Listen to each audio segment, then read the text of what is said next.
जय हिंद दोस्तों। आज हम बात करेंगे सुप्रीम कोर्ट के बारे में। इससे संबंधित जो संवैधानिक प्रावधान है उसकी चर्चा करेंगे। और जैसा कि सुप्रीम कोर्ट को संविधान का संरक्षक कहा जाता है, तो वो किस लिए कहा जाता है इसके बारे में भी हम लोग यहाँ पे देखने वाले हैं। तो चलिए शुरू करते हैं सुप्रीम कोर्ट के बारे में, जिसके हम पहले से बात कर लेते हैं इसके संवैधानिक प्रावधान की। तो ये भाग 5 में जो हमारा संघ के बारे में बताया गया उसके तहत इसे रखा गया है। और चैप्टर नंबर जो है, चैप्टर नंबर 4 में संघीय न्यायपालिका से संबंधित है। ठीक है ना, चैप्टर नंबर 4 संघीय न्यायपालिका से संबंधित है। इसके अनुच्छेदों की बात करें, आर्टिकल से बात करें, तो 124 से लेकर 147 तक के जो आर्टिकल हैं, ये सुप्रीम कोर्ट से संबंधित हैं। ठीक है। इसके बाद हम इसके क्षेत्राधिकारों के वर्गीकरण की बात करें, तो क्षेत्राधिकारों के वर्गीकरण में 131 जो आर्टिकल आता है उसके तहत मूल क्षेत्राधिकार दिया गया है। वहीं अपीली क्षेत्राधिकार की बात करें यदि हम, तो 132 है, 133, 134, 136, ये 4 आर्टिकलों के तहत अपीली क्षेत्राधिकार को दिया गया है। इसके बाद आता है एक सलाहकारी क्षेत्राधिकार, जो 143 में दिया गया है। और पुनर्वलोकन का जो एक रिव्यू का एक क्षेत्राधिकार आता है उसको हम 137 के तहत रखते हैं। ठीक है। अब हम इसको थोड़ा डिटेल से इनके बारे में, सभी के बारे में बात करते हैं। तो पहला है मूल क्षेत्राधिकार, जो 131 के तहत है। इसमें जो केंद्र वर्सेस जो राज्य होते हैं, केंद्र वर्सेस जो राज्य होते हैं, इनके विवाद, या राज्य का राज्यों के साथ विवाद जो होता है, एक से दूसरे राज्यों के बीच विवाद होता है, वो इसमें रखे जाते हैं।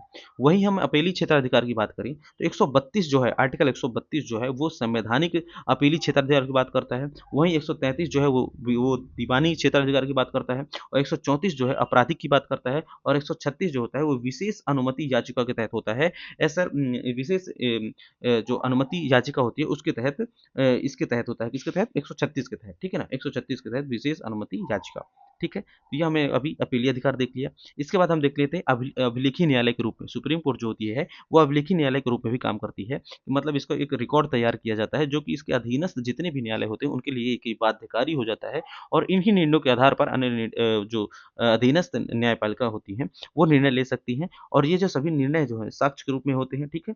और ये बाध्यकारी भी होते हैं। ठीक है।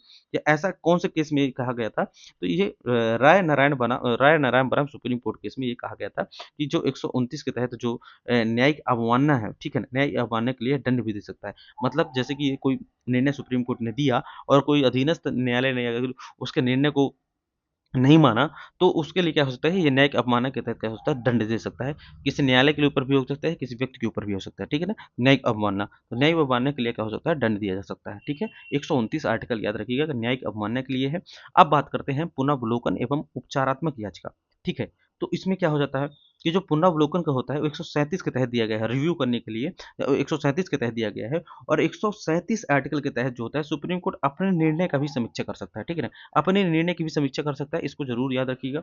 इसके बाद आता है उपचारात्मक। उपचारात्मक याचिका जो होती है ये सबसे अंतिम विकल्प होता है। इसे अशोक हुर्रा बनाम रूपा हुर्रा केस में निर्धारित किया गया था। कौन सा, 2002 का केस था। कौन सा, अशोक हुर्रा बनाम रूपा हुर्रा, अशोक हुर्रा बनाम कौन सा, रूपा हुर्रा। ठीक है। तो उपचारात्मक याचिका याद रखिएगा कौन सा केस है, तो अशोक हुर्रा बनाम रूपा हुर्रा केस, इस चीज को जरूर याद रखिएगा। अंतिम विकल्प होती है उपचारात्मक याचिका।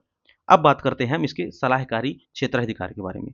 ये इसका जो वर्णन है वो 143 आर्टिकल में कहा गया है, दिया गया है। इसमें कि राष्ट्रपति, इसमें एक सवाल उठता है कि क्या राष्ट्रपति इसके लिए बाध्य है।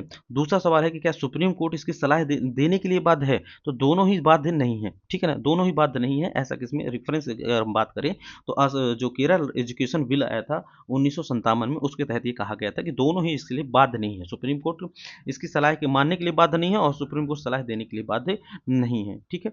अब बात करते हैं, चलिए नेक्स्ट है। तो अभी हम लोग का ये वीडियो यहाँ पे समाप्त हो जाता है, यहीं पे हम लोग इस वीडियो को एंड करेंगे।